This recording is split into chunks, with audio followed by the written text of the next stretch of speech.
Namo tassa bhagavato arahato sama sambuddhassa. Namo tassa bhagavato arahato sama sambuddhassa. Namo tassa bhagavato arahato sama sambuddhassa. Kalena dhamma sawanang etam manggalamuttamang. Mendengarkan dhamma pada saat yang sesuai, itulah berkah utama. Yang saya muliakan, Bhikkhu Sangga, yang saya hormati para samanera atasilani, rama-ramani, yang berbahagia, Bapak Ibu, saudara-saudari sekalian, selamat sore semuanya. Terpujilah Sang Buddha. Namo Buddhaya.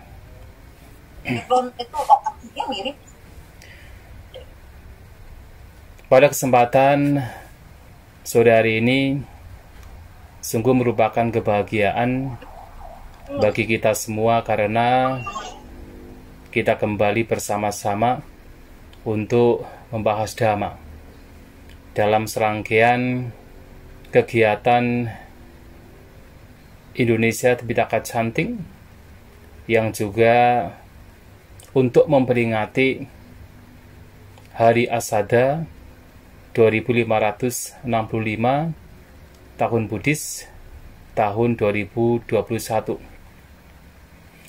Dan pada kesempatan sore hari ini, sesuai dengan jadwal yang sudah di broadcast, bahwa kita bersama-sama akan membahas satu sutta yang sangat penting, yang sangat mendalam, yaitu Maha Nidana Sutta. Sutta yang bisa kita temukan di dalam tiga nikaya, yaitu sutta ke-15. Nah, Maha Nidana Sutta ini dalam ajaran Sang Buddha, di antara khutbah-khutbah Sang Buddha, merupakan salah satu khutbah yang sangat penting dan diakui tidak hanya zaman sekarang, tetapi juga sejak zaman dulu sudah diakui oleh para sesepuh, oleh para bante, bahwa Maha Nidana Sutta ini salah satu sutta yang sangat dalam. Karena khutbah ini berkaitan dengan salah satu ajaran Sang Buddha yang sangat penting, yang tidak lain adalah Paticcasamuppada, yang sering kita kenal sebagai hukum sebab musabab yang saling bergantungan. Dan oleh karenanya khutbah ini juga diberikan oleh Sang Buddha kepada orang-orang Kuru. Jadi ketika Sang Buddha berada di daerah Kuru, ya, jadi di India pada zaman dulu ada namanya, yaitu wilayah yang disebut sebagai Kuru, dan biasanya orang-orangnya itu disebut Kurawa. Kalau Anda suka wayang biasanya akan tahu orang-orang Kurawa. Nah, orang-orang Kuru ini adalah orang-orang yang pandai, orang-orang yang cerdas, dan dikatakan dalam kitab ulasan bahwa orang-orang Kuru ini adalah orang-orang yang sehat, tidak hanya secara fisik, tetapi juga secara batiniah. Mereka adalah orang-orang yang memang mudah memahami dhamma yang sifatnya mendalam. Itulah kenapa khutbah-khutbah yang dalam seperti Maha Nidana Sutta dan yang lainnya adalah Maha Satipatthana Sutta diberikan oleh Sang Buddha di kota Kuru, di orang-orang Kuru yang pada waktu itu Sang Buddha berada di salah satu, yaitu kota perdagangan atau nigama, disebut kusala sadama. Nah, di sanalah Sang Buddha memberikan khotbah ini. Khotbah ini diawali dari sebuah pernyataan Bhante Ananda. Bhante Ananda mengatakan kepada Sang Buddha bahwa Paticca Samuppada yang sesungguhnya dalam, sangat dalam, tetapi oleh saya kelihatannya sangat jelas. Itu Bhante Ananda menyampaikan kepada Sang Buddha. Ketika Bhante Ananda menyampaikan demikian ungkapan pemikirannya, Sang Buddha mengatakan, jangan mengatakan demikian. Jangan berkata bahwa Paticca Samuppada itu tidak dalam. Beliau mengatakan bahwa karena seseorang tidak memahami, tidak menembus Paticca Samuppada, manusia diibaratkan seperti gumpalan benang, seperti gumpalan bola yang terbuat dari tali, seperti gumpalan ilalang yang mana manusia tidak bisa mencapai pembebasan, tidak bisa keluar dari pembebasan, dan terus mengalami penderitaan di alam-alam yang kurang menguntungkan. Dan Sang Buddha mengingatkan bahwa Paticca Samuppada memiliki makna yang sangat dalam, dan bahkan yang terlihat saja sudah dalam. Jadi ibaratnya dari yang luar saja sudah kelihatan dalam, apalagi maknanya lebih dalam lagi. Maka mengatakan bahwa melihat Paticca Samuppada itu sudah sangat jelas, Sang Buddha mengingatkan. Tetapi dalam kitab ulasan diberi penjelasan bahwa Sang Buddha mengatakan demikian kepada Bhante Ananda untuk jangan mengatakan demikian karena dua hal. Yang pertama adalah untuk memuji Bhante Ananda. Mengapa? Bhante Ananda tentu berbicara dari hatinya, dari sebuah kebenaran bahwa melihat Paticca Samuppada begitu jelas. Tapi Sang Buddha mengatakan jangan mengatakan demikian karena Paticca Samuppada itu begitu dalam. Artinya yang dalam ini sesungguhnya memang terlihat jelas oleh Bhante Ananda. Memuji Bhante Ananda. Yang kedua adalah alasan Sang Buddha mengatakan demikian adalah supaya seseorang atau siapapun memahami bahwa Paticca Samuppada ini sangat penting untuk dipahami. Dan karena tidak memahami Paticca Samuppada ini, seseorang terus mengalami tumimbal lahir. Terus bertumimbal lahir, tidak bebas dari tumimbal lahir. Dengan kata lain bahwa untuk bisa terbebas dari alam sangsara, untuk mencapai pembebasan dari segala bentuk duka penderitaan, tidak ada cara lain kecuali melihat Paticca Samuppada. Maka dalam khotbah-khotbah lain Sang Buddha juga mengatakan, Yo dhammang pasati Paticca Samupadang pasati. Yo Paticca Samupadang pasati, so dhammang pasati. Siapapun yang melihat Dhamma, melihat Paticca Samuppada. Dan siapapun yang melihat Paticca Samuppada, melihat Dhamma. Artinya sebenarnya ajaran Sang Buddha ini ya tidak lain adalah Paticca Samuppada. Bahkan ketika berbicara tentang 4 kebenaran mulia, sesungguhnya itu bagian dari Paticca Samuppada. Memahami Dhamma, merealisasi Dhamma artinya memahami, merealisasi Paticca Samuppada. Dan juga sebaliknya. Maka pemahaman Padijak Samuppada ini memang sesuatu yang harus dimengerti atau sesuatu yang harus diperoleh. Nah, sebenarnya Padijak Samuppada itu seperti apa? Atau apa arti istilah Padijak Samuppada? Biasanya Padijak Samuppada ini diterjemahkan sebagai sebab musabab yang saling bergantungan. Kalau kita lihat makna secara harfiah dari istilah Padijak Samuppada, nah, Padijak Samuppada itu dari dua kata, Padijak dan Samupada. Padijak artinya tergantung atau terkondisi. Nah, Samupada itu dari, ini menurut yaitu definisi yang diberikan oleh Bhante Buddhaghosha. Dari kata awalan sama dan upada. Sama itu artinya tepat atau benar. Upada artinya muncul. Muncul secara tepat. Muncul secara benar. Jadi fenomena keberadaan yang muncul secara tepat, secara benar tergantung pada sebab-sebab atau kondisi-kondisi yang sifatnya adalah spesifik.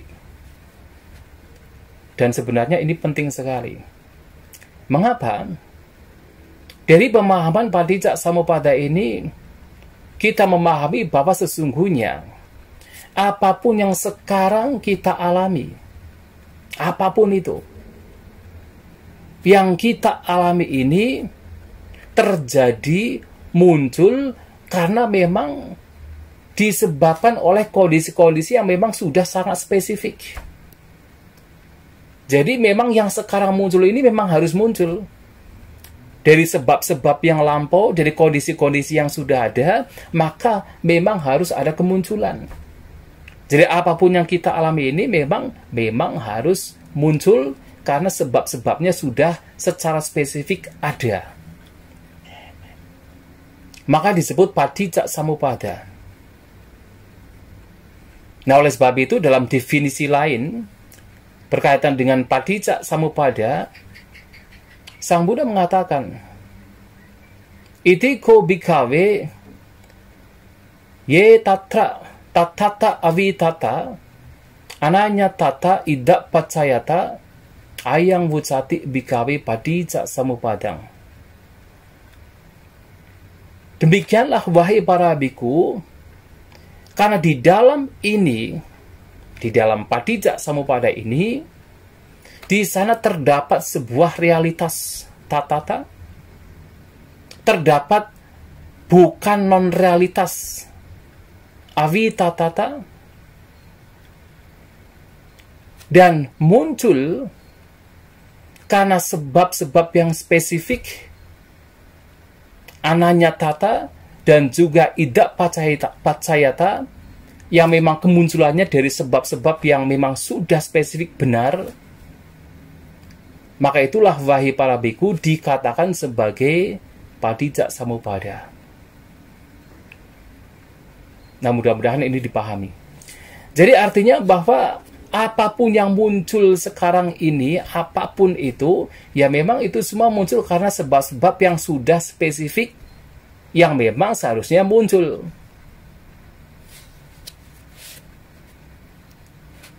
Jadi seperti gampangnya matematika. 1 tambah 1 memang harus 2. 3 tambah 3 memang harus 6. Istilahnya begitu.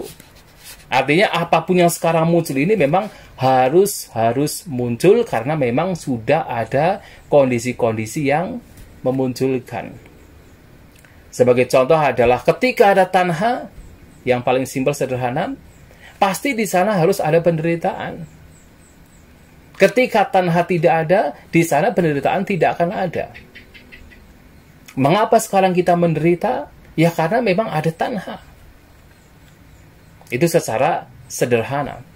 Yang kemudian dalam khotbah Mahanidana Sutta ini, Sang Buddha kemudian menyampaikan sebab-sebab mengapa makhluk mengalami penderitaan. Yang diawali dari jara marana. Bahwa kita sebagai makhluk yang tentu mengalami ketuaan dan juga kematian. Nah, mengapa kita mengalami ketuaan dan kematian? Umur kita semakin bertambah. Jadi sejak kita dilahirkan, umur kita selalu bertambah, mengalami usia tua. Yang pada akhirnya berakhir dengan kematian. Kita mengalami usia tua dan juga kematian karena apa? Kelahiran. Karena kita lahir maka harus mengalami usia tua dan juga kematian. Usia tua itu tidak harus kita bicara tentang 60, 70, 80 tahun baru dikatakan usia tua. Bahkan sejak kita dilahirkan, usia kita itu selalu bertambah, mengalami ketuaan. Setiap ada kelahiran, pasti ada usia tua dan juga kematian. Dan mengapa kita dilahirkan? Karena ada bhava. Nah, bhava itu artinya keberadaan, becoming, kemenjadian. Karena ada kemenjadian, yang di sini Sang Buddha mengatakan ada 3 jenis bhava, yaitu ada kama bhava, rupa bhava, arupa bhava. Kemenjadian menjadi makhluk-makhluk yang berada di alam kesenangan indera, menjadi makhluk-makhluk yang berada di alam rupa. Di sini mengacu kepada yaitu alam-alam yang muncul karena pencapaian jhana, terutama rupa jhana, dan juga karena ada kemenjadian di alam-alam arupa yang disebabkan karena mencapai jana-jana yang bersifat arupa, tanpa materi. Nah, karena kemenjadian ini, karena bhava ini, maka muncullah kelahiran, muncullah jati. Tetapi kemudian, mengapa ada kemenjadian, ada bhava? Nah, bhava ini disebabkan karena apa? Upadana. Karena ada kemelekatan. Apakah kemelekatan terhadap kesenangan indera? Kemelekatan terhadap pandangan? Termasuk pandangan yang baik sekalipun, kalau itu dilekati, di situ ada kemelekatan, itu juga membawa kepada kemenjadian, yang akhirnya mengarah pada kelahiran. Kemudian usia tua dan juga kematian. Dan juga kemelekatan terhadap sila bata. Sila bata itu dari kata silawata. Sila itu aturan-aturan, wata itu kewajiban yang seringkali kemudian diterjemahkan sebagai rites and ritual. Jadi semacam upacara. Tetapi sebenarnya tidak hanya demikian. Sebenarnya apapun, yaitu praktek-praktek yang sudah kita lakukan dalam keseharian menjadi sebuah habit, kalau itu menjadi sebuah kemelekatan, ya itu sesungguhnya juga bagian dari yang menyebabkan penderitaan. Ya, termasuk misalnya secara simpel sederhana adalah misalnya kita melakukan puja bakti. Puja bakti itu bagus, sangat baik, harus dilakukan. Karena di situ ada apa? Ada penghormatan terhadap Buddha, Dhamma, dan Sangha. Di situ ada perenungan-perenungan Dhamma yang sangat baik untuk dilakukan. Tetapi ingat, kalau kemudian tanpa disadari, tanpa dideteksi dengan batin secara bijak, kemudian memunculkan sebuah kemelekatan. Sehingga ketika suatu saat tidak bisa puja bakti lagi, merasa menderita, merasa ada sesuatu yang kurang. merasa ada kesalahan. Nah, itu juga bagian dari sila batu padana. Dan itu juga bagian dari sila bata paramasa. Padahal itu baik. Ya, memang kadang-kadang apa yang kita lakukan itu sangat tricky, licik.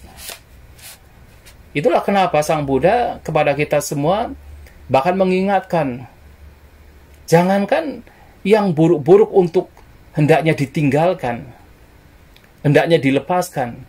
Bahkan yang baik-baik sekalipun, walaupun itu digunakan, tetap harus disadari. Jangan kemudian menjadi sebuah bentuk kemelekatan baru. Maka Dhamma oleh Sang Buddha diibaratkan seperti rakit. Rakit yang digunakan untuk menyeberang tetapi tidak dipanggul, tidak dilekati. Kita menggunakan rakit ini. Kita melakukan puja bakti, kita bermeditasi, gunakan itu sebagai rakit. Tetapi kalau kemudian itu menjadi sebuah kemelekatan, nah, itu juga harus diwaspadai. Bisa menjadi sebuah bentuk sila bata. Jadi sila bata itu tidak hanya sekedar rites and ritual, upacara dan juga ritual, tidak.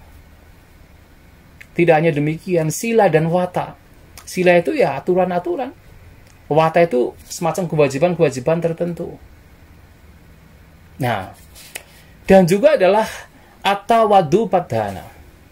Sebuah kemelekatan yang berkaitan dengan doktrin atau persepsi, notion terkait dengan adanya diri, adanya self. Semacam ada inti entitas. Ini yang memang seringkali disampaikan oleh Sang Buddha. Nah, kemelekatan itulah yang memang membuat seseorang terus, yaitu melakukan perbuatan-perbuatan yang pada akhirnya ya membawa kepada keberadaan, membawa kepada becoming, membawa kepada kemenjadian. Nah, 4 ini oleh Sang Buddha disampaikan sebagai penyebab yang memunculkan, yaitu kemenjadian. Nah, kemudian mengapa ada upadana? Mengapa ada kemelekatan? Mengapa kita melekati berbagai macam kesenangan indera, melekati berbagai macam pandangan, sehingga orang berdebat sana-sini? Karena kemelekatan terhadap pandangan, ide, gagasan. Kemudian kenapa melekati berbagai macam, yaitu aturan-aturan tertentu, dan juga melekati sebuah persepsi, notion, doktrin, ajaran, bahwa ada self, ada diri. Itu semua disebabkan karena tanha. Nafsu keinginan. Ya, tanha itu kalau dalam bahasa Sanskerta itu trusna. Menjadi bahasa Jawa tresno. Nah, jadi memang ada indikasi seperti yang Bante Dhammadru mengatakan, kegandrungan tanha itu. Dari kata tanha, trusna, tresno, nah, kayak orang gandrung gitu. Jadi kalau dalam bahasa Inggris craving. Jadi semacam nafsu keinginan yang memang di situ ada craving, ada longing, ada semacam kerinduan di situ. Yang itu muncul dari apa? Dari kita kontak dengan objek-objek dari indera. Ya, kita memiliki 6 indera. Indera mata, hidung, telinga, lidah, jasmani, dan juga indera pikiran. 6 indera ini selalu kontak dengan objeknya. Mata melihat bentuk, telinga mendengar suara, hidung membaui bebauan, lidah mengecap rasa, jasmani ya memiliki sentuhan. Sentuhan itu tidak hanya kulit ya. Jadi kalau misalnya Anda ya bagian tubuhnya kemudian ditusuk dengan jarum, yang dirasakan tidak hanya kulitnya, sampai masuk ke dalam daging, tulang, itu juga bagian dari sentuhan. Nah, jadi dan juga pikiran memiliki objeknya, ya bentuk-bentuk pikiran. Nah, karena indera ini bersentuhan dengan yaitu objeknya masing-masing, maka muncullah tanha, muncullah yaitu nafsu keinginan. Bisa berkaitan dengan nafsu keinginan yang sifatnya adalah ingin menikmati kesenangan indera. Bisa berkaitan dengan nafsu keinginan yang untuk mempertahankan apa yang dianggap sebagai benar, sebagai menyenangkan, sebagai yang berharga. Dan juga bisa nafsu keinginan yang sifatnya adalah menolak. Sifatnya adalah ingin lari, ingin musnah, ingin lenyap. Maka disebut bahwa nafsu keinginan ada 3. Kama tanha, nafsu keinginan untuk menikmati kesenangan indera. Bahwa tanha, nafsu keinginan untuk menjadi, untuk bertahan, untuk mempertahankan. Dan wibawa tanha, nafsu keinginan untuk menolak, untuk tidak menjadi, untuk lenyap. Dan ini muncul karena apa? Ya karena 6 indera kita itu selalu kontak dengan, bersentuhan dengan, yaitu objek dari masing-masing. Nah kemudian, nafsu keinginan ini muncul karena apa? Nah, nafsu keinginan ini oleh Sang Buddha dalam khutbah ini tidak lain muncul karena perasaan. Ya, jadi karena perasaan. Karena ada perasaan, maka muncul nafsu keinginan. Perasaan yang muncul juga sebenarnya muncul dari apa? Muncul dari ya kontak antara 6 indera dengan objeknya masing-masing. Nah, ketika perasaan itu ya muncul, bisa perasaan menyenangkan, tidak menyenangkan, atau perasaan yang netral, maka muncullah nafsu keinginan. Sebagai contoh adalah ketika mata melihat objek yang menyenangkan, muncullah perasaan yang menyenangkan. Begitu muncul perasaan menyenangkan, muncullah keinginan. Keinginan untuk menikmati kesenangan indera tersebut. Dan kemudian berusaha untuk mempertahankan kesenangan indera tersebut menjadi bawah tanha. Tetapi kalau kemudian melihat objek dengan mata yang tidak menyenangkan, muncullah perasaan yang tidak menyenangkan. Karena muncul perasaan yang tidak menyenangkan, maka muncullah keinginan. Tapi bukan keinginan untuk menikmati, keinginan untuk menolak. Keinginan untuk lari, keinginan untuk lenyap dari situasi kondisi yang dianggapnya tidak memberikan kenikmatan. Menjadi apa? Wibawa tanha. Nah, sehingga tanha di sini muncul dari perasaan. Nah, dalam sutta ini menarik sekali. Karena Sang Buddha ketika berbicara Padicca Samuppada, tidak hanya berbicara Padicca Samuppada dalam konteks yaitu hanya bersifat psikologis. Tapi dalam sutta ini juga Sang Buddha menyampaikan Padicca Samuppada dalam konteks sosial. Artinya mengapa seseorang di dunia ini selalu bertengkar satu sama lain, saling membunuh, saling melempar, saling membacok. Nah, disebabkan karena apa? Karena ada perasaan, maka ada tanha, nafsu keinginan. Karena ada nafsu keinginan, maka seseorang mulai mencari pariyesana. Mencari apa? Mencari yang diinginkan. Karena seseorang mulai mencari, maka akan mendapatkan laba. Ya seperti ya kita semua, kalau misalnya Anda sebagai rumah tangga, misalnya gampangnya adalah ya karena ada nafsu keinginan untuk mendapatkan misalnya kekayaan sebanyak-banyaknya, maka ya berusaha mencari. Ada pariyesana, searching, mencari. Kalau sudah mencari ya pasti mendapatkan laba. Nah, masalahnya adalah ketika sudah mendapatkan, seseorang mulai apa? Menghitung. Wah, ini kurang, ini lebih, dan sebagainya. Dan kalau sudah mulai menghitung, maka seseorang akan semakin memunculkan candaraga. Memunculkan kegairahan, noda kegairahan. Memunculkan kegairahan dan nafsu ragawi. Jadi kalau sudah mendapatkan lagi dan lagi kan sudah dihitung ini dan itu, semakin ada canda, kegairahan. Tapi ini canda yang sifatnya sebenarnya hati-hati karena ini membawa kepada hal yang buruk. Canda dan juga raga. Dan kalau sudah muncul kegairahan, muncul nafsu ragawi terhadap apa yang dimiliki tersebut, apa yang sudah dicari dan diperoleh tersebut, maka seseorang kemudian akan memunculkan ajosana, kemelekatan. Dan kalau sudah melekat, maka seseorang kemudian akan memunculkan, yaitu ya merasa ini adalah milikku. Sudah melekati apa yang diperoleh, kemudian memunculkan sebuah pemikiran, persepsi bahwa ini milikku. Dan kalau sudah menganggap bahwa ini milikku, maka memunculkan kekikiran. Kekikiran artinya tidak mau berbagi. Dan kalau kekikiran sudah muncul, maka seseorang akan berusaha menjaga apa yang dimiliki, arakha. Dan kalau sudah demikian, ingat, hati-hati.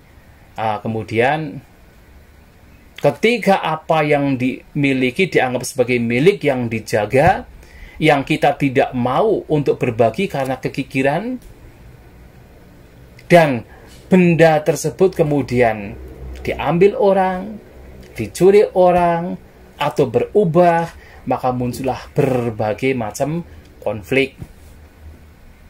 Bertengkar satu sama lain, berebut satu sama lain, saling memukul, saling melempar, dan lain sebagainya. Nah, pertengkaran di masyarakat ini dari yang paling sederhana, dalam kehidupan berkeluarga, atau antar satu orang dengan orang lainnya, orang tertentu, sampai pertengkaran yang sifatnya masif antar negara, itu semua sebenarnya muncul dari apa? Dari tanha, dari nafsu keinginan. Sehingga kalau tanha tidak ada, ya yang lain-lainnya juga tidak ada. Kalau nafsu keinginan tidak ada, ya tidak ada, yaitu usaha untuk mencari, memperoleh, dan sebagainya. Sehingga tidak akan ada, yaitu berbagai macam pertengkaran. Tapi bukan berarti Anda sekalian tidak boleh mencari. Tidak demikian. Ya tentu sebagai berumah tangga mencari, tetapi tetap harus ingat. Jangan sampai kemudian menjadi apa? Melekat, menjadi kikir, memunculkan yaitu kotoran batin. Itu yang harus diperhatikan. Nah, kemudian dalam khutbah ini kemudian Sang Buddha mengatakan bahwa ya tadi kan vedana. Yang menyebabkan vedana perasaan itu apa? Ya jelas, yang menyebabkan adalah kontak, sentuhan. Sentuhan antara 6 indera dengan objeknya masing-masing. Jadi karena ada sentuhan, mata dengan bentuk, telinga dengan suara, hidung dengan bebauan, lidah dengan rasa, kecap, kemudian jasmani dengan sentuhan, pikiran dengan objek-objek pikiran. Karena ada sentuhan demikian, maka muncul perasaan. Karena ada perasaan, muncul nafsu keinginan, dan seterusnya. Nah, di sini vedana muncul karena sentuhan. Nah, sentuhan tentunya adalah muncul karena 6 landasan indera. Ya, mata, telinga, hidung, lidah, jasmani, dan juga pikiran. 6 landasan indera beserta dengan objeknya masing-masing inilah ketika mereka bertemu, ya di situ sudah ada sentuhan. 6 landasan indera ini muncul dari mana? Nama, rupa, batin, dan jasmani. Nah, batin dan jasmani ini mengacu kepada sebenarnya, kalau dalam khutbah-khutbah lain dijelaskan, mengacu kepada lebih kepada 4 gugusan. Jadi selain vinyana, yaitu sanya, vedana, sangkara, dan rupa.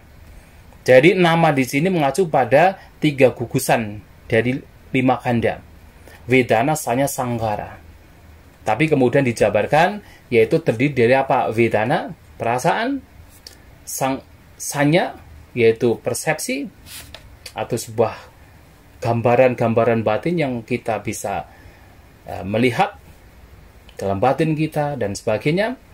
Ya sanya, kemudian juga pasa, kontak itu sendiri, kemudian juga mano sancetana, yaitu semacam niat, kehendak. Nah, jadi yang dimaksud dengan nama atau batin di sini lebih kepada vedana, sanya, dan juga Sankhara.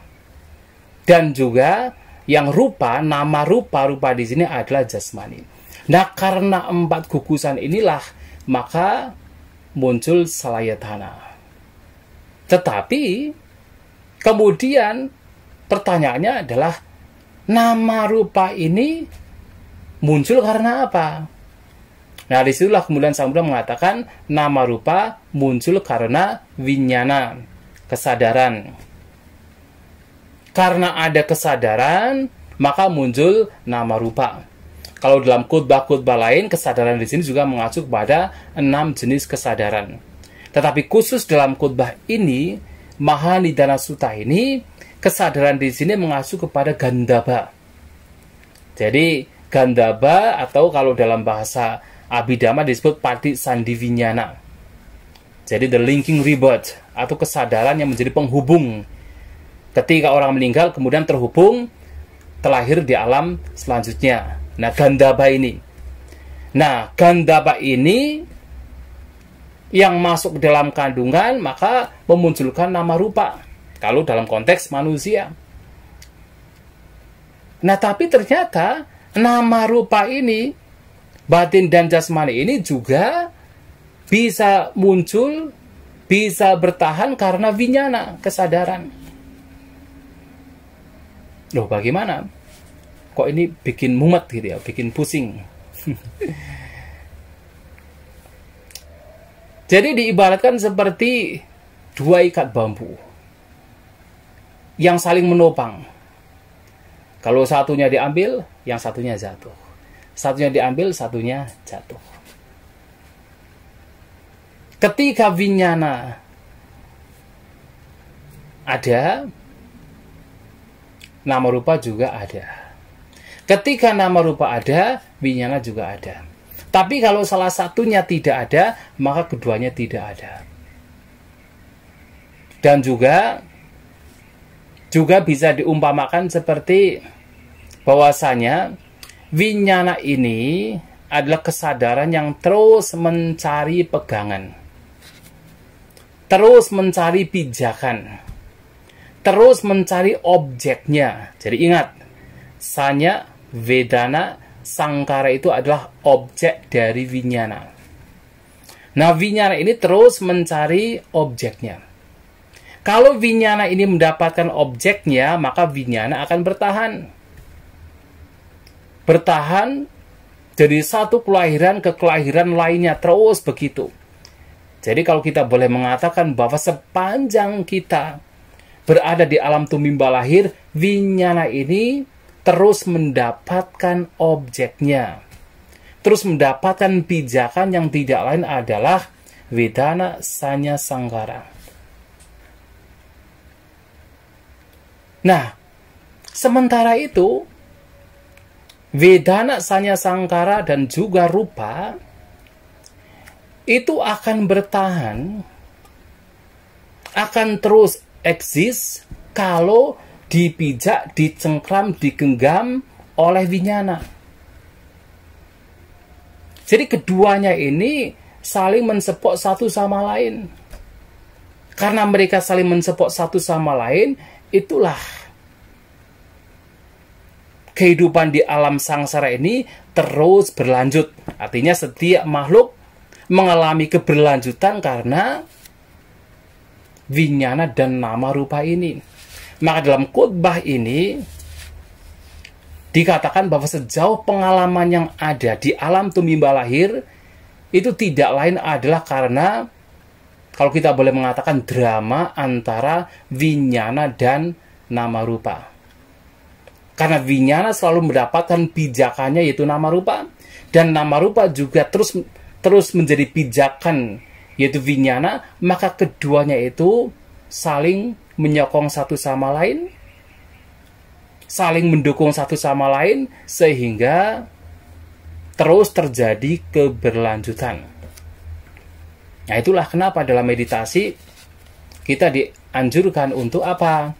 Untuk melatih batin kita. Melatih batin kita menyadari objek tetapi jangan melekatinya. Karena sebenarnya membuat kita itu terus mengalami keberlanjutannya. Karena apa? Kesadaran kita itu selalu mendapatkan pijakan, selalu melekati objek, sehingga tidak pernah terputus. Nah, tetapi Sang Buddha mengatakan kalau misalnya nama rupa itu lenyap, ya, atau ketika vinyana tidak mendapatkan pijakannya, yaitu objek tersebut, yaitu nama rupa, ya vinyana juga lenyap. Nama rupa juga lenyap. Nama rupa juga tidak dicengkram oleh vinyana, ya juga lenyap juga. Nah, di sini dalam Mahanidana Sutta ini Sang Buddha berhenti di sini ketika berbicara Paticca Samuppada. Padahal di khotbah-khotbah lain akan berlanjut. Ya, akan berlanjut apa yang menyebabkan vinyana. Nah, vinyana disebabkan oleh sangkara. Karena adanya sangkara, karena adanya perbuatan-perbuatan, jadi sangkara ini mengacu kepada perbuatan yang termanifestasi ke dalam perbuatan ucapan, perbuatan jasmani, dan juga perbuatan pikiran. Jadi kaya sangkara, waci sangkara, manu sangkara. Dan juga dalam, ya katakan, penjabaran yang lainnya, sangkara di sini mengacu kepada 3 jenis perbuatan dalam konteks punya sangkara. Perbuatan yang baik yang membawa pada kelahiran di alam surga, alam Brahma, rupa Brahma. Apunya sangkara, perbuatan yang tidak baik yang membawa kepada kelahiran yang kurang beruntung. Dan aninja sangkara, perbuatan yang membawa kepada kelahiran di alam arupa Brahma. Jadi aninja itu artinya tidak goyah, batin yang tidak goyah. Artinya ini adalah pencapaian arupa jana. Nah, ini semua menjadikan keberadaan vinyana. Yang kalau dijabarkan lagi, sesuai dengan Abhidhamma, sangkara ini mengacu kepada 29 jenis cita. Cita yang sifatnya adalah aktif, yang sifatnya memberikan buah. Kan ada 29 kan? Yaitu 8 cita dari loba mula cita, ada 8. Kemudian ada 2 dosa mula cita, ada 2 moha mula cita, menjadi apa? Berapa? 12. Kemudian ada 8 sobana cita yang baik-baik dalam lingkup kama wacara, menjadi 20. Kemudian juga ada rupa, cita atau batin, 5 bentuk batin yang terkait dengan rupa jana atau rupa wacara, maksudnya jana 1, 2, 3, 4 dan jana kelima. Dan juga ada 4, yaitu cita yang berkaitan dengan arupa wacara, pencapaian 4 jenis arupa jana. Nah, keduanya menjadi 9. 20 tambah 9, 29. Dan itu semua disebabkan karena, ya, itu semua yang memberikan atau membawa kepada tidak lain adalah vinyana, kesadaran. Dan ternyata sangkara yang ada yang baik, ya kalau kita perhatiin kan, coba, ada banyak sangkara perbuatan yang baik. Punya sangkara dan aninja sangkara. Perbuatan-perbuatan yang baik dan perbuatan-perbuatan yang membawa kepada pencapaian, yaitu kelahiran di alam arupa Brahma. Itu baik sekali. Tetapi ternyata itu muncul dari mana? Muncul dari avidya, ketidaktahuan. Karena tidak memahami, tidak mengetahui 4 kebenaran mulia, tidak memahami ini dukkha, ini sebab dukkha, ini lenyapnya dukkha, ini jalan untuk melenyapkan dukkha, maka seseorang terus melakukan perbuatan. Terkadang baik, terkadang buruk. Jadi diibaratkan seperti orang yang buta. Ketika pergi ke suatu tempat, kadang salah jalan, kadang jalannya benar juga. Tapi karena buta, dia tidak akan tahu. Terus akan melakukan demikian, kadang salah, kadang benar. Kadang terlahir di alam bahagia, kadang terlahir di alam menderita. Karena avidya. Nah, biasanya sampai di Awija. Tetapi dalam khotbah lain sama Didi Suta, lanjut lagi. Ternyata Awija ini juga ada penyebabnya. Penyebabnya apa? Kilesa. Karena kotoran batin inilah, maka Awija, kegelapan batin, ketidaktahuan terhadap 4 kebenaran mulia semakin tebal. Dan apa yang menyebabkan kilesa? Dibalik lagi, Awija. Semakin kita tidak tahu dengan 4 kebenaran Arya, 4 kebenaran mulia, maka semakin kotoran batin menjadi tebal. Dan terus demikian, yang itulah yang membawa kepada berbagai penderitaan yang kita alami.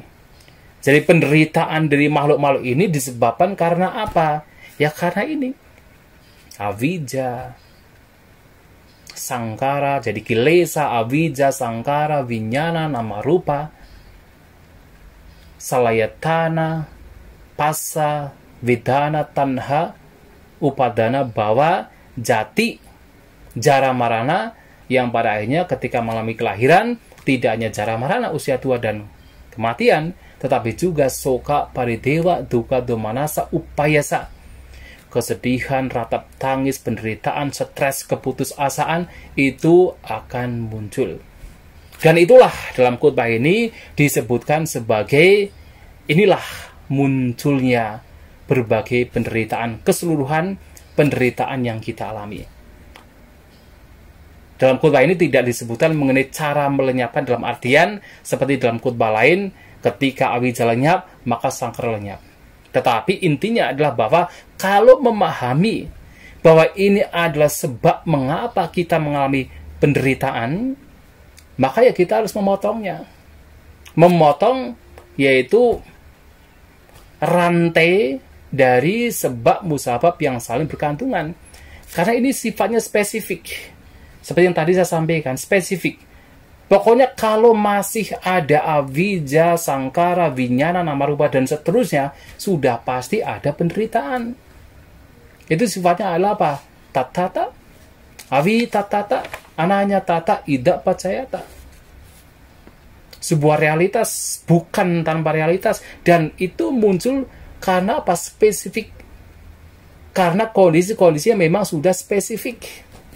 Makanya artinya bahwa selama di sini ada avija, sangkara, vinyana, nama rupa, salatana, pasa, vidana, tanha, dan seterusnya, maka di situ sudah pasti ada penderitaan.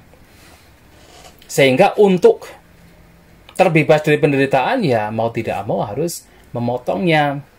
Lantas bagaimana memotongnya? Nah, kalau kita mengacu pada khotbah lain sama Didi Suta, kita bisa memotong dari mana saja. Ya, jadi kalau satu dipotong, yang lainnya akan putus.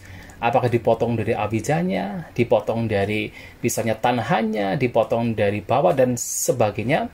Itu bisa ketika itu dipotong, maka keseluruhan dari rantai atau faktor-faktor dari sebab musabab yang saling bergantungan yang membawa kepada duka penderitaan juga akan terputus. Nah, kemudian yang ini waktunya masih ada ya? Betul. Masih ya, ya, baik. Nah, kemudian dalam khotbah ini Sang Buddha juga menyampaikan beberapa hal lain.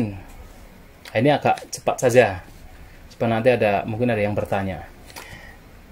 Yang pertama adalah berkaitan dengan Atta Panyati. Nah, Atta Panyati ini mengacu kepada Panyati artinya penggambaran. Penggambaran tentang keberadaan adanya Atta. Atta itu ya diri, self, atau entitas. Ya, semua orang mengalaminya. Ya, semua orang mengalaminya. Jadi, ketika seseorang menggambarkan keberadaan Atta, keberadaan diri, itu menggambarkan dengan berbagai macam cara. Ada menggambarkan bahwa diri itu berwujud, atau katakan ada bentuknya, bermateri, berwujud. Tetapi berwujud dan terbatas. Ada yang kemudian menggambarkan bahwa diri atau self, atau roh, atau jiwa, atau atma, itu bermateri, berwujud, ada wujudnya, tetapi tanpa batas. Apakah itu dianggap keberadaannya di sekarang, pada kehidupan sekarang, atau itu kemudian dianggap bahwa akan terjadi di kehidupan mendatang. Dan kemudian ada anggapan bahwa diri ini tidak berwujud, tidak bermateri, dan terbatas. Dan juga ada anggapan, ada 4 anggapan, bahwa diri atau self ini tidak berwujud dan tidak terbatas. Wah, ini membingungkan ya, maksudnya apa gitu. Nah, dalam kitab ulasan sebenarnya disampaikan, dijelaskan bahwasanya ada orang-orang yang kemudian ya mereka mengembangkan semacam yaitu kasina, jadi objek kasina dalam sebuah meditasi. Nah, ketika itu belum berkembang, nah kasina, terutama kasina yaitu katakan ya kasina dalam objek meditasi yang bersifat materi tentunya, dan itu belum berkembang, maka memunculkan sebuah persepsi bahwa diri itu sebenarnya berwujud, tetapi terbatas. Karena apa? Belum berkembang. Tapi ada juga orang yang kemudian mempraktekkan yaitu meditasi demikian dengan menggunakan kasina, dan itu berkembang sehingga dia punya persepsi bahwa yang namanya self, namanya diri itu sebenarnya berwujud tetapi tidak terbatas. Dan bisa sekarang, bahkan nanti setelah kematian pun juga bisa terjadi. Tapi ada juga orang yang kemudian meninggalkan praktik meditasi dengan menggunakan kasina yang bersifat materi, kemudian hanya melihat yaitu kesadaran, vinyana. Jadi ketika dia mempraktekkan kasina, dia belum berkembang, tetapi kemudian meninggalkan semua itu, kemudian hanya memperhatikan vinyana, kesadaran. Sehingga apa? Memunculkan sebuah persepsi bahwa yang namanya diri itu sebenarnya tidak berwujud. Dan tapi itu terbatas. Jadi semacam kesadaran yang terbatas. Karena ada 2 kan? Ada vinyana, kesadaran tanpa batas, ada kesadaran yang masih terbatas. Nah, yang keempat ini adalah seseorang yang mempraktikkan meditasi, mengembangkan yaitu kasina sampai itu berkembang tetapi ditinggalkan dan hanya melihat kesadarannya. Nah, karena sudah berkembang di awal, ketika melihat kesadarannya menjadi apa? Kesadaran yang tidak terbatas. Sehingga apa? Memunculkan sebuah anggapan bahwa diri itu, self itu sifatnya adalah tidak berwujud dan tidak terbatas.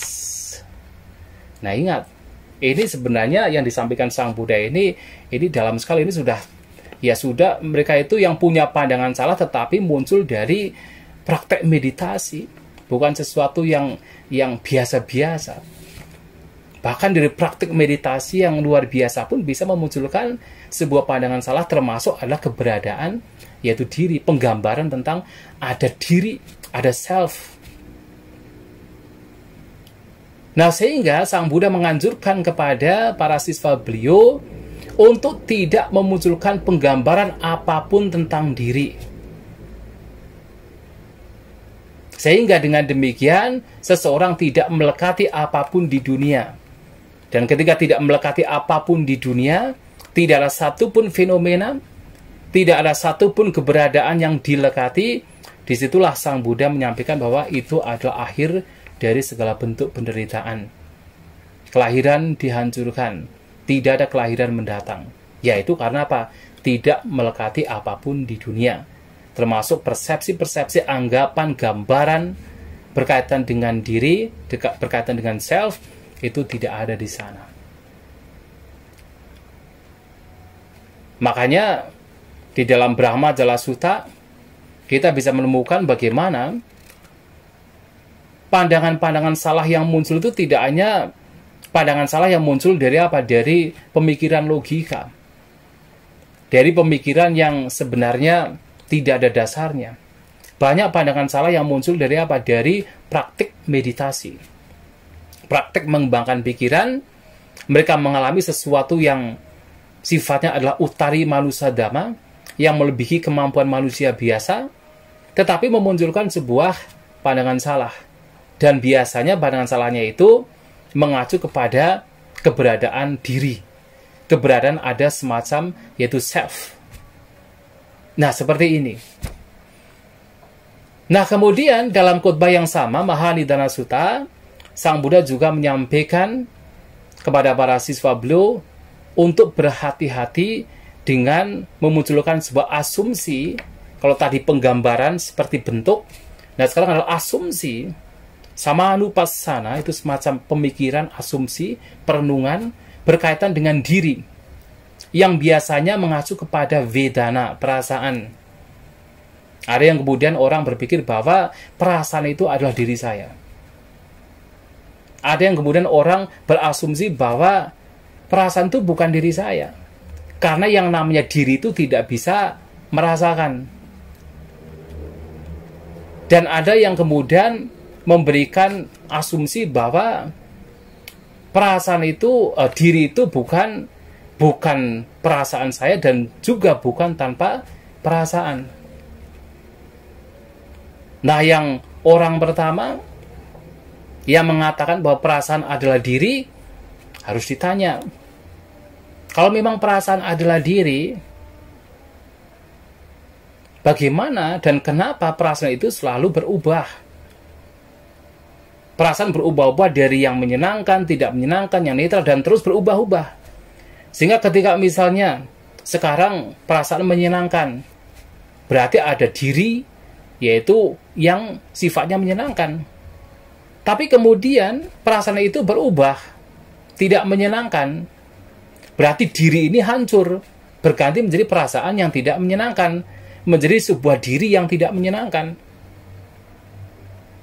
Kemudian berubah lagi menjadi netral. Berarti perasaan sebagai diri yang tidak menyenangkan hancur. Kemudian berubah menjadi diri yang berkaitan dengan perasaan yang netral. Nah, kalau perasaan ini adalah berubah-ubah, muncul lenyap, berganti-ganti, bagaimana bisa dikatakan bahwa perasaan adalah diri? Tetapi kemudian ada yang mengatakan bahwa perasaan itu bukan diri, karena diri itu tidak bisa merasakan. Itu pun juga harus ditanya. Kalau memang diri ini tidak merasakan, lantas seandainya tidak ada sesuatu yang dirasakan sama sekali, betul-betul tidak ada sesuatu yang dirasakan sama sekali, adakah sebuah persepsi yang muncul dalam batin saya? Persepsi ada saya? Kalau tidak ada perasaan sama sekali, ada tidak perasaan, ada tidak persepsi pemikiran bahwa ada saya? Tidak ada. Kalau memang itu bahwa yang namanya diri atau self atau atta atau jiwa itu adalah bukan perasaan, ya bagaimana kita bisa mengatakan ada saya kalau tidak ada perasaan? Maka ini pun juga menjadi salah. Dan juga yang ketiga juga menjadi salah. Kalau keduanya ditolak kemudian mengatakan bahwa myself feels, bahwa diriku itu merasakan, ya sama saja. Seandainya suatu saat kemudian ada sebuah pengalaman di mana segala bentuk perasaan itu lenyap, apakah di situ akan masih ada keberadaan diri yang merasakan? Ya juga lenyap juga. Ya, tentu itu terjadi kepada seorang arahanta kan. Seorang arahanta tidak akan, ya ketika mereka mencapai parinibbana kan memang semua perasaan menjadi padam. Berarti kalau itu padam berarti diri yang tadinya dikatakan sebagai yang merasakan perasaan lenyap juga. Sehingga apakah kemudian itu juga bisa dikatakan sebagai diri, kalau toh pada akhirnya suatu saat juga mengalami pelenyapan.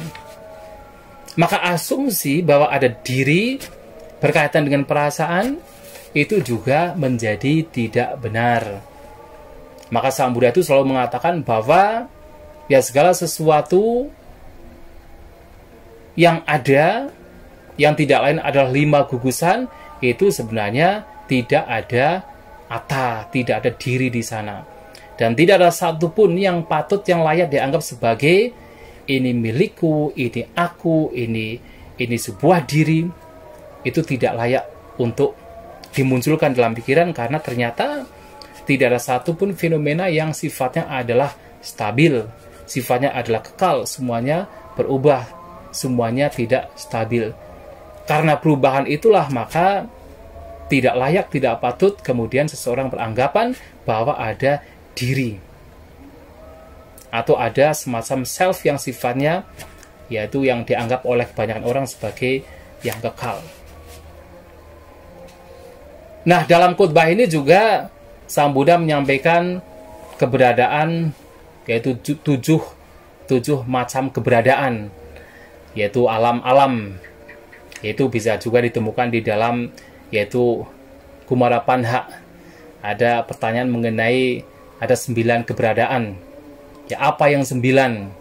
Yaitu sebenarnya mengacu kepada 9 jenis keberadaan. Nah, di sini juga 9 keberadaan, tapi ada 7 keberadaan dan ada 2 dimensi. Ya, seperti misalnya ada makhluk-makhluk yang tubuhnya berbeda, persepsinya atau bentuk pikirannya berbeda. Seperti manusia, makhluk-makhluk binatang, makhluk-makhluk yang ada di alam-alam rendah lainnya, ada kalanya mereka tubuh dan pikirannya berbeda. Ada yang makhluk-makhluk yang tubuhnya itu sama, nah jadi tubuhnya sama tetapi itunya pikirannya berbeda. Misalnya makhluk apa? Abasara. Tubuhnya sama, tapi pikirannya berbeda.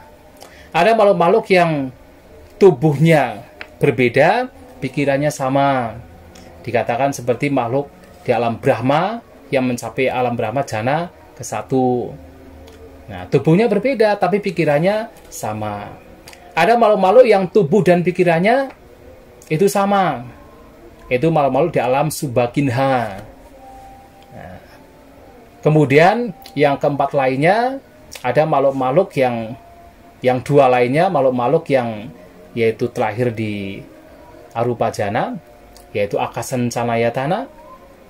Kemudian 3 lainnya ya, binyanan canayatana dan kinciyatana. Jadi landasan kekosongan, akin canayatana.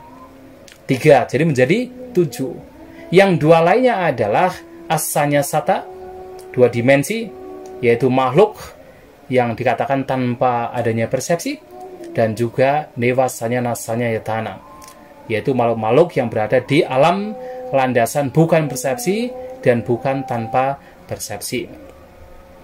Dan mengapa Sang Buddha menyampaikan berbagai macam jenis makhluk ini?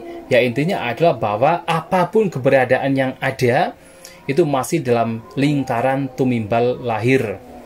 Artinya apapun keberadaan yang ada itu bentuk penderitaan dan itu tidak patut untuk dilekati. Ya terutama untuk para siswa beliau pada zaman beliau kan memang banyak para siswa yang mencapai tingkatan-tingkatan spiritualitas yang tinggi yang bisa mengantar mereka kepada alam-alam yang sifatnya adalah tinggi, tidak alam manusia, bahkan alam Brahma, arupa Brahma. Tetapi ternyata itu pun juga masih bagian di dalam penderitaan alam tumimba lahir yang tidak patut, tidak layak untuk dilekati. Nah, kemudian dalam khotbah ini Sang Buddha sebagai klimaks dari khotbah ini menyampaikan yaitu Atta Vimukha. Jadi ada 8 jenis pembebasan. Nah, Atta Vimukha ini mengacu pada sebenarnya yaitu pencapaian jana yang diakhiri dengan pencapaian Nirodha Samapati. Jadi yang pertama adalah seseorang memiliki bentuk, kemudian yaitu melihat bentuk di dalam diri.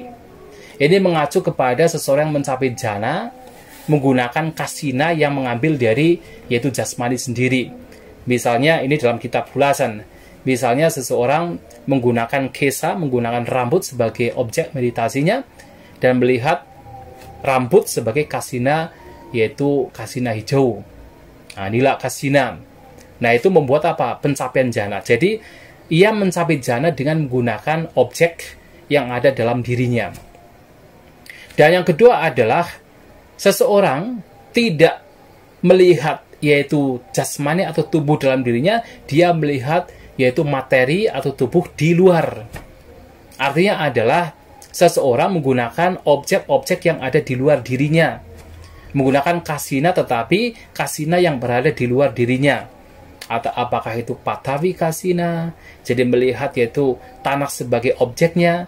Nah, dengan menggunakan tanah sebagai objek meditasi, mencapai jana. Dan juga ada yang ketiga adalah seseorang yang kemudian fokus dengan keindahan. Yang dimaksud dengan keindahan di sini mengacu kepada pencapaian-pencapaian jana yang sifatnya adalah indah. Misalnya apa? Menggunakan meta karuna mudita UPK. Jadi merenungkan sebuah keindahan, cinta kasih, kasih sayang, simpati, keseimbangan batin. Nah, tiga yang pertama ini mengacu kepada pencapaian-pencapaian jana yang sifatnya adalah rupa jana. Ya. Kemudian yang selanjutnya,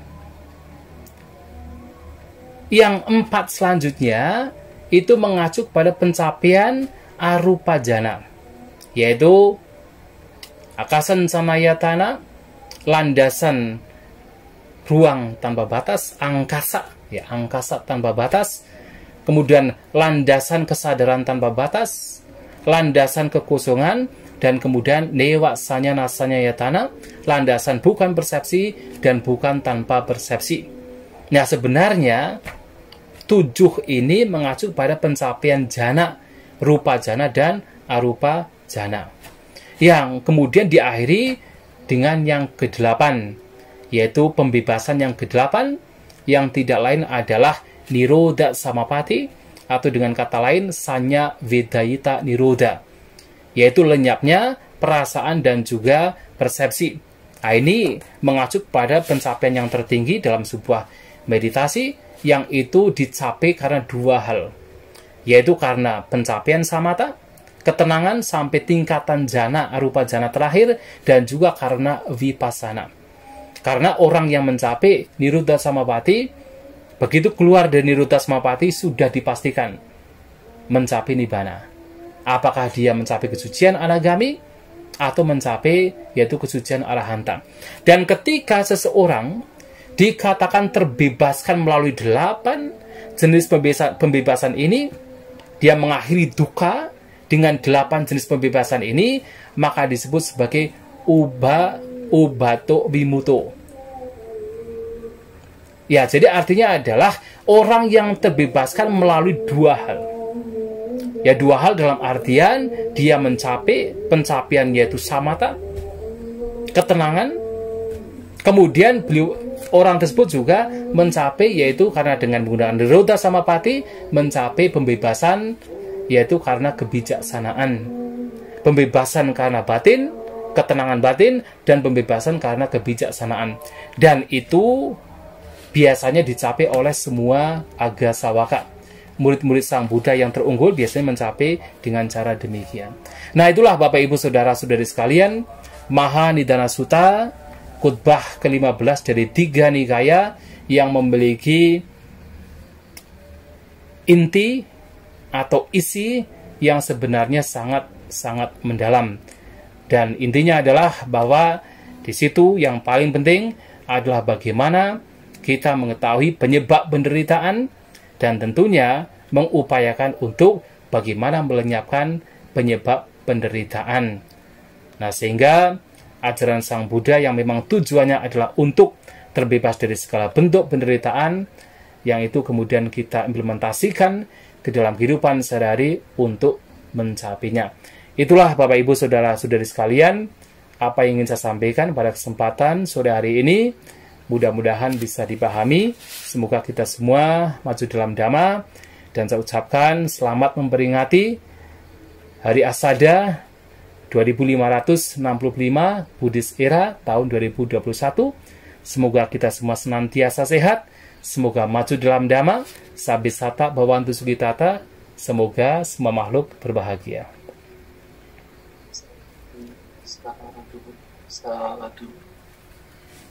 Ya. Terima kasih Yang Mulia Bante atas pemaparan terkait dengan Mahanidana Sutta. Ya Bapak Ibu, sebelum kita masuk ke sesi pertanyaan atau tanya jawab, silahkan Bapak Ibu yang bergabung dalam Zoom untuk menyalakan kameranya, karena kita akan mendokumentasikan untuk foto bersama terlebih dahulu. Silakan Bapak Ibu yang ada di YouTube bisa juga bergabung melalui link Zoom yang sudah disiapkan oleh panitia, dan bagi yang ada di Zoom silakan menyalakan kameranya. Kepada panitia mungkin sudah bersiap ya.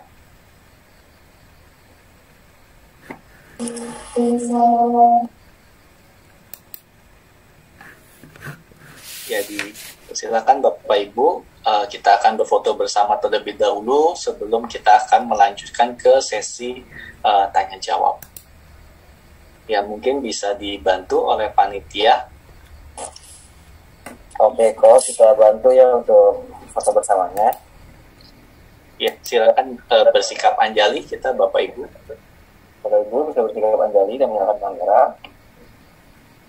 Ada 2 halaman. Halaman pertama 3, 2, 1. Oke, selanjutnya halaman kedua 3, 2, 1. Sebentar. Ya, terima kasih kepada panitia. Selanjutnya Bapak Ibu, sebelum kita ke pertanyaan, saya mengingatkan kembali bagi Bapak Ibu yang ingin bertanya, silakan menyampaikan melalui fitur chat maupun raise hand. Sebelumnya disampaikan menyebutkan nama terlebih dahulu dan asal kota, lalu pertanyaan disampaikan secara singkat dan jelas. Karena saat ini mengingat keterbatasan waktu, kita punya kurang lebih 30 menit, Bante. Oke, saya persilakan kepada yang bertanya secara langsung terlebih dahulu kepada Saudara Dita Dhamma. Bisa di unmute, silakan. Terima kasih host kesempatannya. Sore Bante, terima kasih pembaharannya luar biasa. sangat jarang bisa dapat bertemu acara yang begitu luar biasa, apalagi pas hari Asada. Kabar baik kami semua Bante. Terima kasih Bante. Bante, perkenankan pertama Bante. Dari pembabaran ini saya mengambil juga dari Majjhima Nikaya 18 Bante. Kan antara Wedana sama Tanha ini ada sanya Witaka Papanca. Nah, apakah boleh dikatakan kalau secara kita mendetail selain dari 12 mata rantai itu, antara Wedana dan Tanha ini masih ada sanya Witaka Papanca. Jadi Wedana Pacaya Sanya, Sanya Pacaya Witaka, Witaka Pacaya Papanca, Papanca Pacaya Tanha, dan seterusnya. Setelah itu kebalikannya, Wedana Niroda Sanya, Sanya Niroda Witaka, Witaka Niroda Papanca, Papanca Niroda Tanha, dan Tanha Niroda Upadana, dan seterusnya. Apakah tambahan ini digunakan nanti, atau memang kita hanya maksudnya supaya lebih detail mengetahui tata caranya, pemotongannya begitu Bante? Ya. Apakah ada linkage-nya? Terus pertanyaan kedua, berkenaan statement apapun yang muncul karena sudah ada kondisi-kondisinya yang spesifik. Bagaimanakah Paticca Samuppada ini dikorelasi dengan 4 niyama? Misalnya kan ada 4 niyama yang apa itu, yang kan kalau hanya spesifik aja, tapi kalau hal-hal lain kan masaknya kita di luar dengar-dengar, oh semuanya ini karena kama loh. Jadi tapi pada ada 4 niyama. Jadi bagaimana Bante berkenan ini kan kalau nggak salah dengan kama ini berkenannya Sankara ya bagian itu. Tolong dijelaskan Bante lebih detail. Terima kasih Bante. Ya. Sebelumnya Bante, sebelumnya nama dan asal kotanya boleh disampaikan. Saya Dita Dhamma dari Jakarta. Terima kasih host. Ya, terima kasih. Ya silakan Bante. Iya baik. Berkaitan dengan Tanha, ya memang di dalam Madhu Pindiga Sutta ini khotbah yang ada di dalam Majjhima Nikaya, bahwasanya Sang Buddha mengatakan bahwa pasak Vedana yang wedeti tang sanjanati, yang sanjanati tang vitaketi, yang vitaketi tang papanjati. Jadi ketika ada kontak maka muncul perasaan, ketika muncul perasaan muncul yaitu sanya, ketika ada sanya muncul vitaka, ketika ada vitaka muncul papanja. Pertanyaannya adalah apakah tanha itu setelah tanha kemudian memunculkan vitaka, memunculkan sanya, vitaka atau dan juga papanja? Justru kalau kita perhatikan dalam kitab-kitab yaitu lain, terutama kitab ulasan, tanha itu bagian dari papanja. Harus diingat. Jadi tanha itu bagian dari papanja. Jadi artinya adalah dengan adanya perasaan maka muncul persepsi. Dengan adanya persepsi maka muncul pikiran, pemikiran. Dengan adanya pemikiran maka muncul mental proliferation papanja atau yaitu bentuk pikiran yang berkembang biak. Nah, di dalam pikiran yang berkembang biak itu di dalamnya ada tanha. Nah, jadi papanca itu mengacu kepada 3 biasanya dalam penjelasan dalam kitab ulasan seringkali ditemukan mengacu pada 3, yaitu apa? Tanha, mana, didi. Jadi nafsu keinginan, kemudian pembandingan mana, dan juga pandangan-pandangan yang terutama adalah pandangan yang salah. Jadi di sini juga mengacu kepada apa? Keberadaan semacam pemikiran bahwa ini milikku, yang itu adalah tanha, ini aku, membandingkan, itu adalah mana, dan ini diri, self, atma, ku. Nah, ini adalah apa? Didi pandangan. Maka sebenarnya lebih mengacu kepada papancanya. Jadi ketika dikatakan memang dalam khotbah ini, ya Vedana pacaya tanha.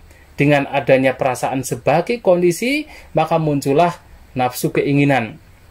Tetapi tentu kalau kita telusuri lebih lagi ya, dari nafsu keinginan, dari perasaan di sini ya, memunculkan persepsi, memunculkan pemikiran, baru memunculkan yaitu mental proliferation atau katakan yaitu tadi perkembangbiakan pikiran atau obsesi pikiran yang di dalamnya adalah ada juga tanha, nafsu keinginan. Nah, jadi demikian ya untuk penjelasannya.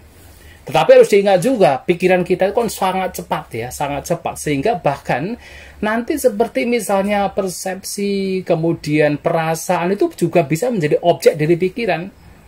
Yang mana ketika itu menjadi objek dari pikirannya akan menimbulkan perasaan yang lain, menimbulkan persepsi yang lain, menimbulkan pemikiran yang lain, menimbulkan yaitu obsesi pikiran yang lain yang termasuk di dalamnya menimbulkan tanha nafsu keinginan.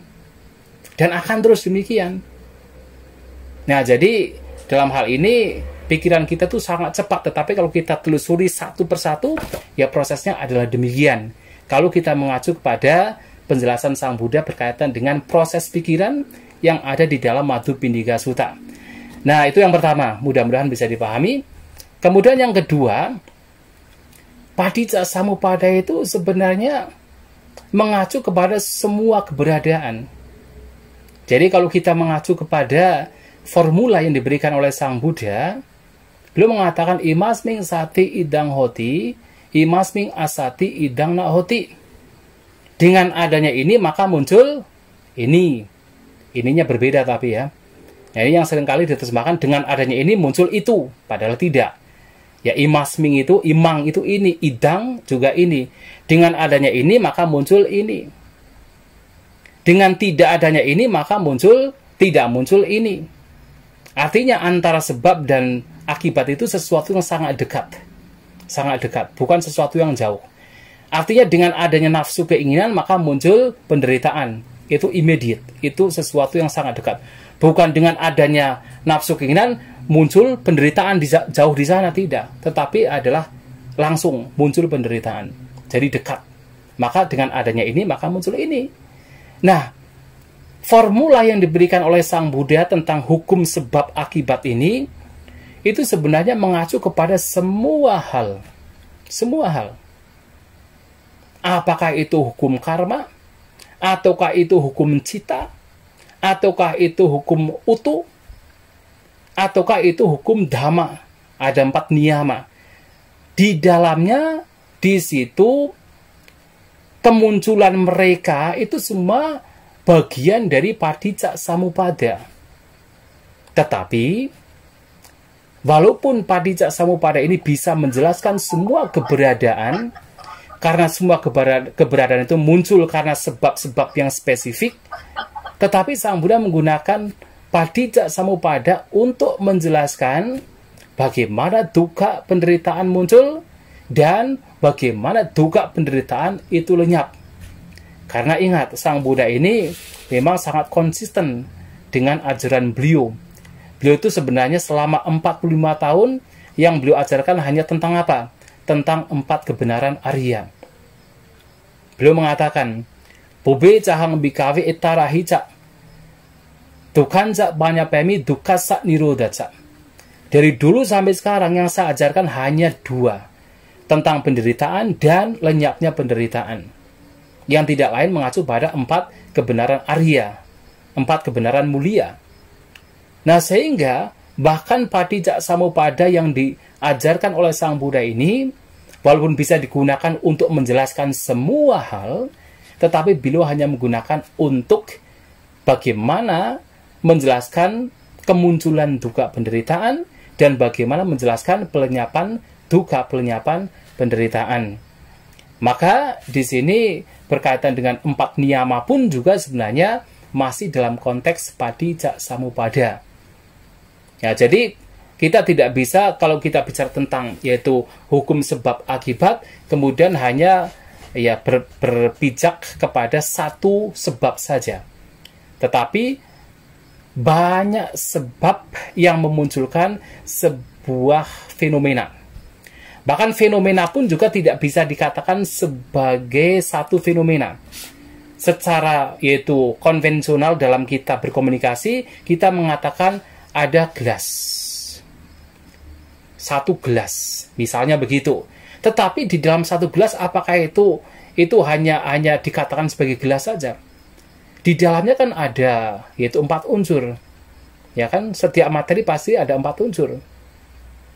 Nah, sehingga fenomena yang dikatakan sebagai satu fenomena pun juga sebenarnya banyak fenomena di situ yang disebabkan oleh banyak fenomena, bukan satu-satunya sebab.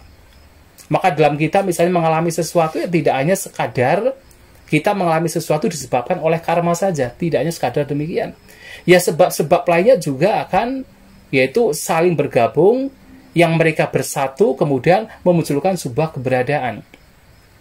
Sebagai contoh adalah ketika berbicara misalnya buah mangga. Apakah buah mangga ini disebabkan oleh satu hal saja? Kan tidak. Buah mangga muncul karena apa? Ya karena ada pohon, karena ada tanah, karena ada air, karena ada bunga, karena ada matahari, karena ada iklim yang bagus, karena ada yang menanam, dan seterusnya. Banyak sekali penyebabnya.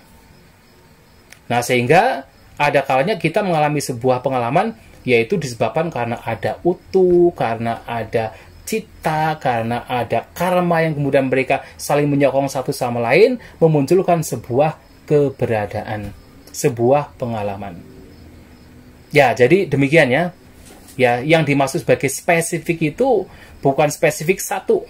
Tapi spesifik artinya adalah bahwa apa yang muncul sekarang ini memang harus muncul karena ada sebab-sebab yang memang spesifik. Ya, seperti tadi misalnya gampangnya seperti 1 tambah 1 pasti 2. Gampangnya begitu, tapi kan tidak demikian. Artinya, ya kita mengalami penderitaan yang memang karena ada penyebab spesifiknya. Ada avijja, ada tanha, ada vedana, ada kelahiran, ada bhava, ada upadana, dan sebagainya menjadikan kemunculan sebuah penderitaan. Dan penyebab itu adalah spesifik. Tapi spesifiknya bukan berarti sesuatu yang satu ini, spesifik satu, tidak. Tapi banyak penyebab. Ya, mudah-mudahan bisa dipahami ya. Ya, terima kasih. Terima kasih, Bante. Ya, baik. Iya, selanjutnya Bante, karena keterbatasan waktu, mungkin bagi Bapak Ibu pertanyaannya harap hanya satu pertanyaan terlebih dahulu karena ada banyak sekali kita beri kesempatan kepada teman-teman sedama yang lain. Berikutnya dari Tanjung Pinang atas nama Aileen Chandra Siri, beliau ada menanyakan beberapa hal, tapi dari panitia dipilihkan yang sesuai dengan tema Silakan. pada sore hari ini, Mahanidana Sutta, bagaimana agar pada saat salayatana atau pasa dengan objek tidak terbakar oleh api nafsu, kebencian, dan kebodohan, Bante. Ya, jadi terkait salayatana dan pasa, Bante. Iya. Terima kasih, Bante. Kalau kita mengacu kepada terutama yaitu Madhupindika Sutta, pasa itu atau kontak ini sebenarnya sesuatu yang cepat sekali terjadi dan sesuatu yang tidak bisa dihindari. Karena begitu mata bersentuhan dengan objek, di situ sudah ada sentuhan. Sudah ada sentuhan. Sudah ada pasa. Pasa itu sebenarnya sentuhan. Ya, jadi pasa itu dari kata pusati. Pusati artinya menyentuh. Pasa itu adalah sentuhan. Begitu ada telinga dan suara, maka di situ sudah ada sentuhan. Jadi dengan cepat sekali sudah ada sentuhan. Begitu ada hidung dan bebauan, maka di situ sudah ada sentuhan. Sudah ada pasa. Begitu ada lidah dan misalnya makanan, maka di situ sudah langsung ada sentuhan. Jadi itu sesuatu yang tidak bisa dihindari. Yang perlu untuk diantisipasi adalah yang pertama, ketika sudah menjadi perasaan. Kalau sudah menjadi perasaan, biasanya bisa menyenangkan, tidak menyenangkan, dan perasaan netral. Mengapa diantisipasi? Karena kalau sudah menjadi perasaan, biasanya akan disertai yang disebut sebagai anusaya, atau sebuah kotoran batin yang sangat halus. Maka di dalam khotbah lain, sebagai contoh adalah, yaitu Cula Vidala Sutta. Ketika muncul perasaan yang menyenangkan, yang tentu itu muncul dari kontak atau sentuhan pasa, maka di situ akan disertai dengan apa? Dengan raganusaya. Sebuah kecenderungan yang begitu laten, yang berkaitan dengan apa? Nafsu ragawi. Seperti keinginan untuk memperolehnya. Nafsu ragawi. Begitu muncul perasaan yang tidak menyenangkan, yang tentu disebabkan karena kontak antara indera dengan objek, maka di situ akan muncul patiganusaya. Kecenderungan yang begitu laten berkaitan dengan aversion atau semacam kebencian, penolakan. Itu juga kotoran batin. Dan ketika muncul perasaan yang netral, yang disebabkan karena kontak, barangkali kontak antara, yaitu misalnya mata dengan objek yang biasa-biasa saja, maka muncul perasaan yang netral, maka di situ biasanya akan memunculkan avijanusaya. Kecenderungan yang begitu laten berkaitan dengan kegelapan batin, ketidaktahuan. Tidak tahu bahwa ini bagian dari duka. Tidak tahu bahwa ini juga tidak kekal. Nah, ada avijja. Nah, sehingga ketika sudah muncul perasaan itu yang perlu disadari. Perlu disadari. Nah, itu yang pertama. Untuk apa? Supaya ketika disadari, kemudian seseorang hanya melihat perasaan hanya sebagai perasaan, tanpa terseret ke dalam kotoran batin, menjadi yaitu raga atau nafsu ragawi, menjadi padiga, kebencian, atau di situ tidak memunculkan ketidaktahuan. Karena tahu, perasaan pun juga tidak kekal. Nah, yang kedua, kita bisa melakukan sebuah perenungan. Perenungannya adalah, kalau kontak ini yang menyebabkan penderitaan,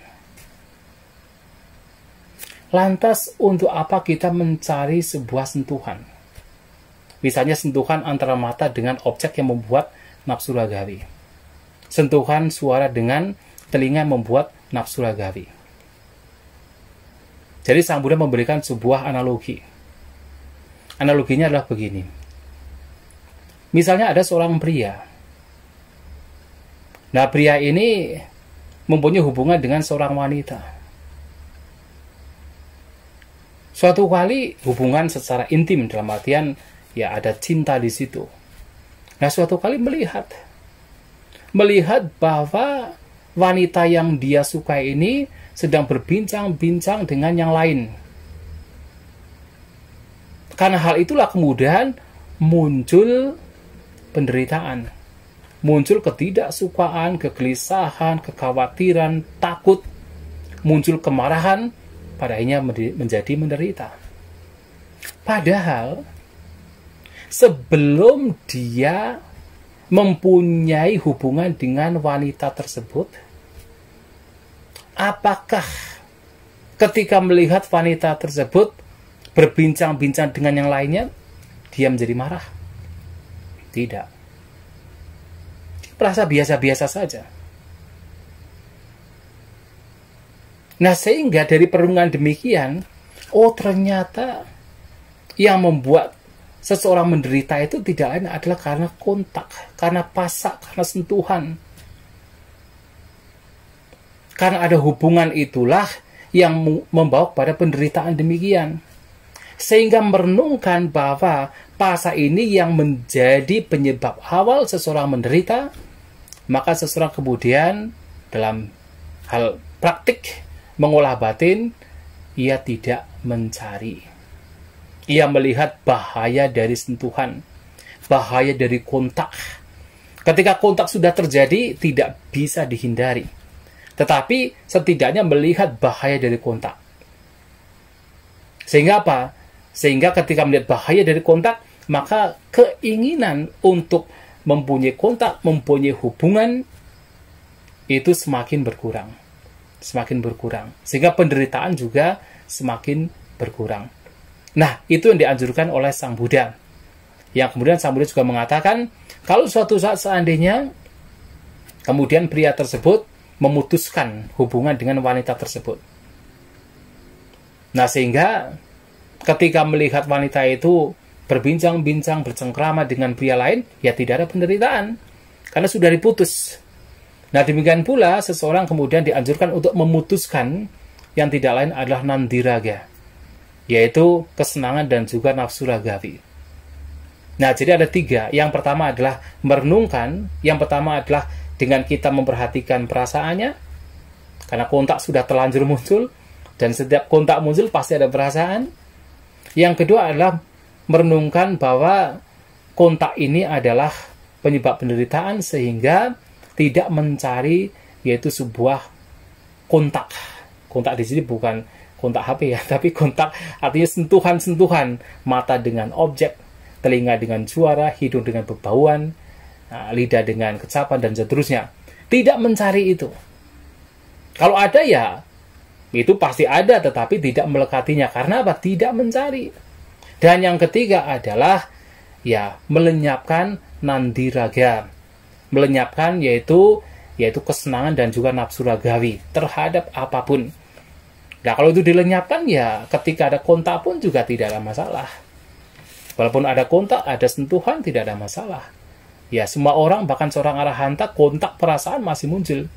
Tapi karena nandiraga ini yang menjadi penyebab penderitaan sudah tidak ada, maka tidak ada penderitaan. Ya, demikian ya. Mudah-mudahan bisa dipahami. Baik, Bante. Ini karena waktu cukup terbatas, Bante, jadi kita sedikit lebih cepat ya, Bante ya. Iya. Ada pertanyaan dari Ananda dari Yogyakarta.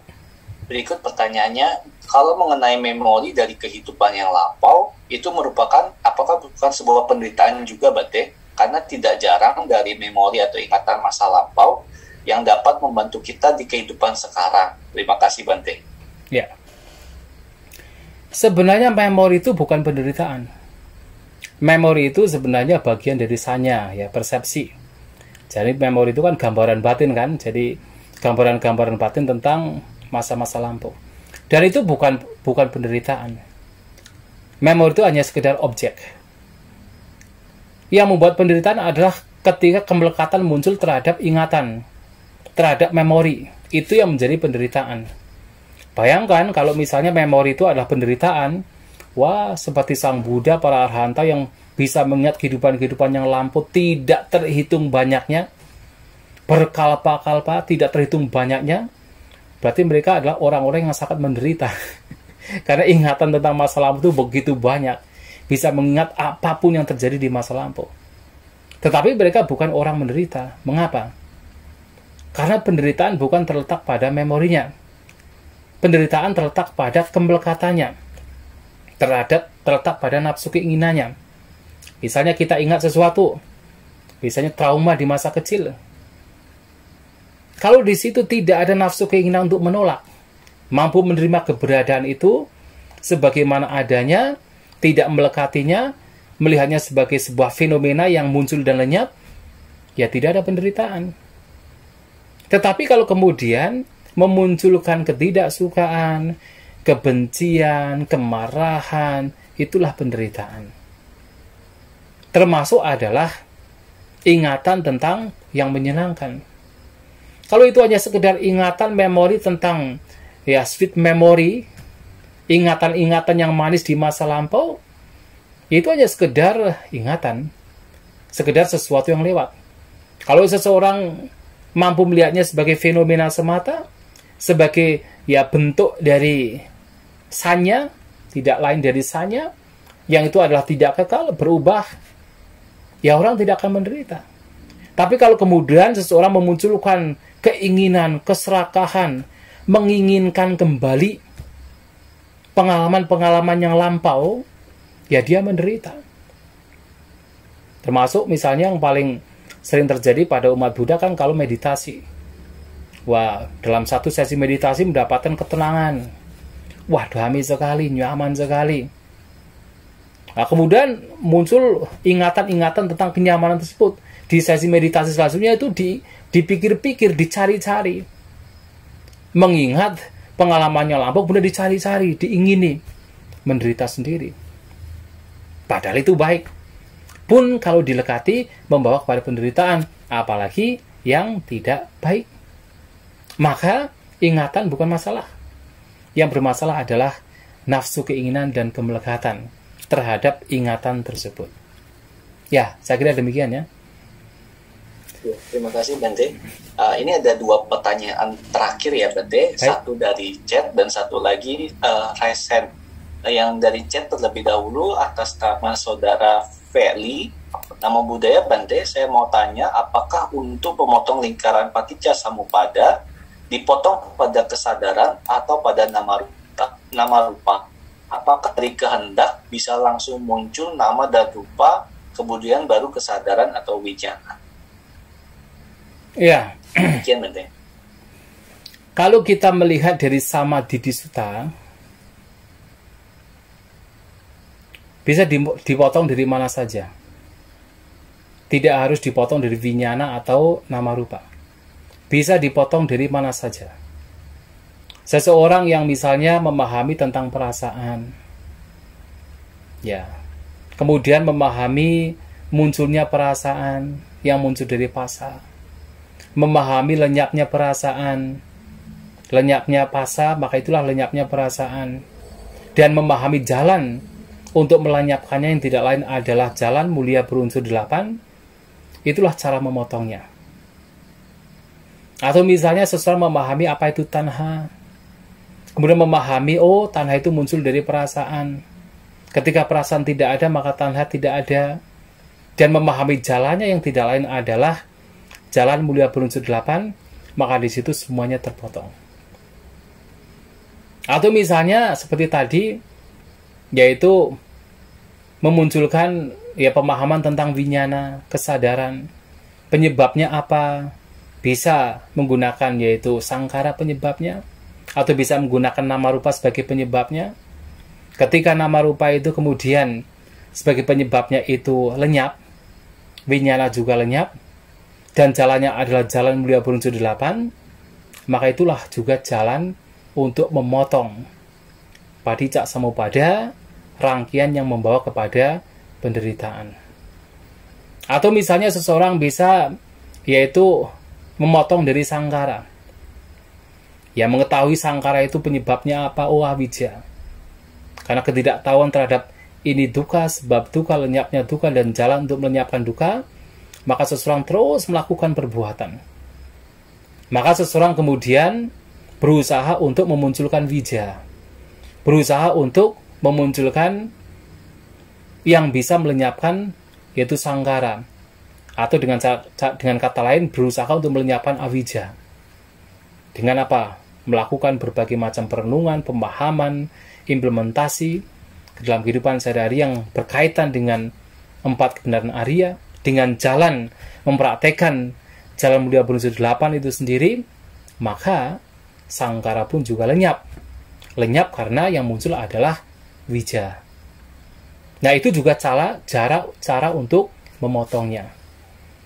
Ya, sehingga dalam meditasi pun, nah seseorang dalam meditasi setelah memahami, oh ternyata setiap kali ada sangkara pasti ada awija.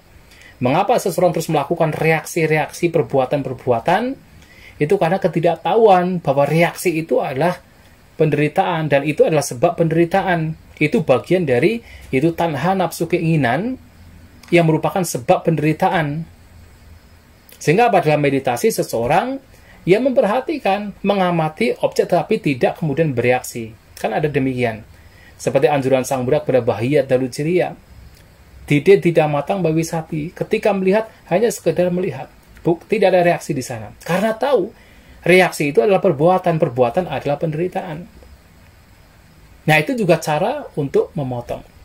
Jadi, cara untuk memotong itu bisa dari mana saja. Sesuai apa yang disampaikan di dalam Samadhi Sutta. Ya, terima kasih. Ya, terima kasih Bante. Ini karena keterbatasan waktu, ini sudah mengingatkan saya terus ini Bante. Ya.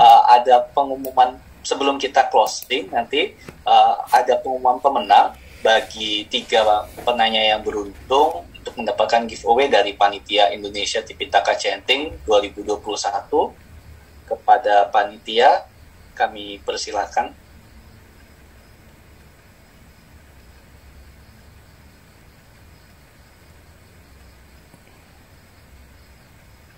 Silakan kepada panitia.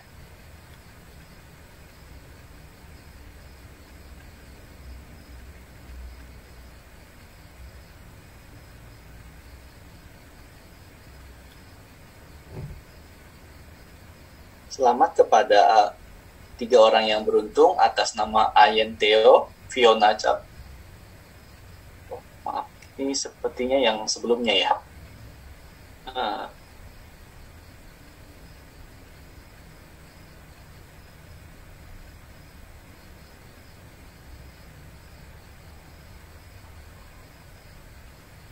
Dari panitia, sambil menunggu mungkin Bantes, karena kita keterbatasan waktu, kita harus mengakhiri sesi di 18.20 dari YouTube sendiri.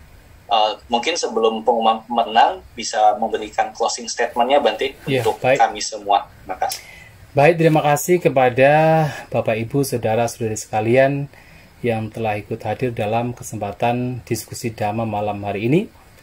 Ya, semoga apa yang disampaikan sejak tadi jam yaitu 4.35 memberikan pemahaman kepada kita semua bahwasanya ya kita sebagai umat Buddha tentu baik dan sangat dianjurkan oleh Guru Agung kita untuk memahami Padijak Samuppada dalam konteks memahami bagaimana duka penderitaan muncul dan tentu memahami bagaimana duka penderitaan itu lenyap. Dan itu yang harus kita pahami dan juga tidak hanya dipahami tetapi seperti yang disampaikan Sang Buddha bahwa kalau selama seseorang tidak menembus ya Padijak Samuppada, maka seseorang akan terus dilahirkan. Sehingga mau tidak mau untuk terbebas dari kelahiran, terbebas dari penderitaan, kita harus memahami dan juga menembus Padijak Samuppada. Dalam konteks di sini, dalam konteks yang lain juga adalah dua dasa angga Padijak Samuppada. 12 faktor sebab musabab yang saling bergantungan. Ya, semoga kita semua maju dalam Dhamma. Semoga kita semua semakin yaitu mendekati Nibbana. Sabisata Bhavantu Sukhitata. Semoga semua makhluk berbahagia. Salam.